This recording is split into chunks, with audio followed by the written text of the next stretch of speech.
Une autre façon de vous illustrer, avant de m'éclipser provisoirement, je vous le rappelle à la fin de la semaine, de vous illustrer, dis-je, l'égoïsme, l'entre-soi des élus municipaux dans les petites communes.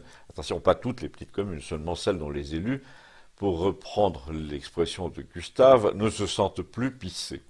Eh bien, qu'ont-ils de différent des autres, ces élus-là? Je vais vous le dire pour que, lorsque vous recevrez la fiche signalétique de vos futurs maires, adjoints et conseillers, vous appliquiez mentalement le critère suivant.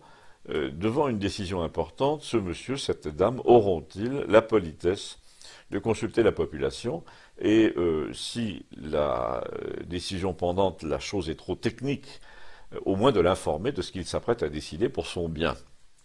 Et vous allez vous apercevoir qu'une fois sur deux, les candidats aux élections municipales partagent la conviction selon laquelle moins les gens en savent et mieux on se porte comme élu. Mieux on peut faire ses petites affaires entre soi. Vous pensez bien que je n'aurais pas fait une introduction aussi longue si j'avais pas prévu votre argument. Oui, mais on ne peut pas consulter les gens à tout bout de champ. On ne ferait plus rien. Vous rendez compte pour des histoires d'assainissement, de réseau électrique, d'aménagement du territoire, ils n'y connaissent rien. Nous, au moins, nous avons été formés, disent-ils, par les gens des cabinets d'études qui nous ont tout expliqué.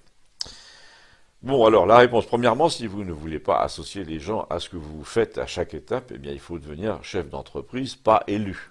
Et encore. En tout cas, il faut changer de métier. Deuxièmement, les gens des cabinets d'études se font fort de vous rouler dans la farine une fois sur deux, 3 fois sur 4, pour vous faire adopter les solutions les plus chères, systématiquement, surtout si le préfet vous recommande de les adopter aussi, surtout si le beau-frère du préfet travaille au ministère concerné, surtout si son neveu dirige une entreprise nationale qui travaille sur les mêmes marchés, sur ces marchés-là.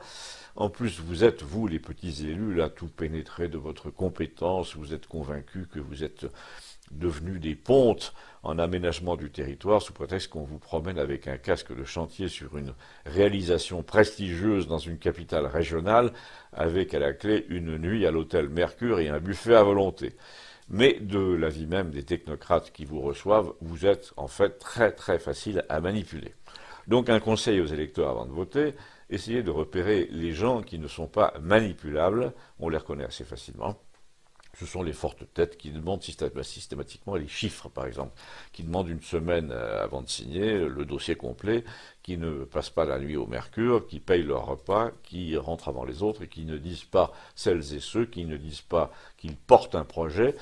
Il y a un autre indice, vous n'avez qu'à tourner la tête et vous allez chercher sur votre droite, c'est là qu'ils sont. Mais bon, je veux bien admettre que pour aller plus vite, pour s'épargner les rouspéteurs qui critiquent tout dans mon genre, nos élus soient tentés de dissimuler certains projets en se contentant de l'affichage officiel en mairie et ne fassent aucune réunion pour éviter de se faire contester devant tout le monde. Quand il s'agit de construire un collecteur d'égouts ou d'aménager les berges d'une rivière, ça se conçoit, mais quand il s'agit de changer le nom des rues, par exemple, et leur numérotage, eh bien, on est en plein dans le délire perso, comme dit la population de Campagnol à propos du maire, qui est très remontée en ce moment, parce qu'on a changé les plaques émaillées bleu nuit, vous savez, couleur éternelle des plaques de rue en France, qui portent le nom de nos hommes politiques et de nos personnages historiques, et bien tout ça sans en parler à personne, mais surtout en changeant la couleur. Maintenant c'est lit de vin, on ne sait pas pourquoi, et surtout en supprimant la mention sous leur nom de ce qu'ont fait ces gens remarquables dont le nom est imprimé sur la plaque. Ainsi le docteur Tartampion, héros local dont la plaque mentionnait mort en déportation, avec la date, où l'ancien député machin truc se retrouve en ce moment privé de leur curriculum, on ne sait plus de qui il s'agit, et c'est encore une façon de priver la jeunesse de toute mémoire. Mais le bouquet, c'est que lorsque vous êtes la deuxième maison de la rue, et que la première de la rue portait le numéro 1, normalement, autrefois, vous étiez le numéro 3, impair, sur le même trottoir.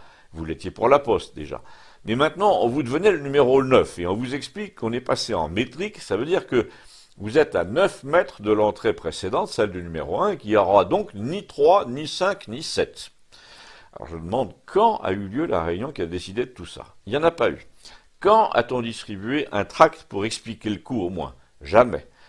Donc, je résume, ces gens, maires, conseillers, votent, réalisent une chose qui affecte la vie des gens très profondément, qui n'est pas technique du tout, celle-là, dont tout le monde pourrait juger de l'utilité, mais on ne vous la soumet pas. Et bien, le jour de vote, il y aura peut-être une façon de dire que ça suffit. Je vous laisse la trouver vous-même. En attendant, restez abonnés, merci.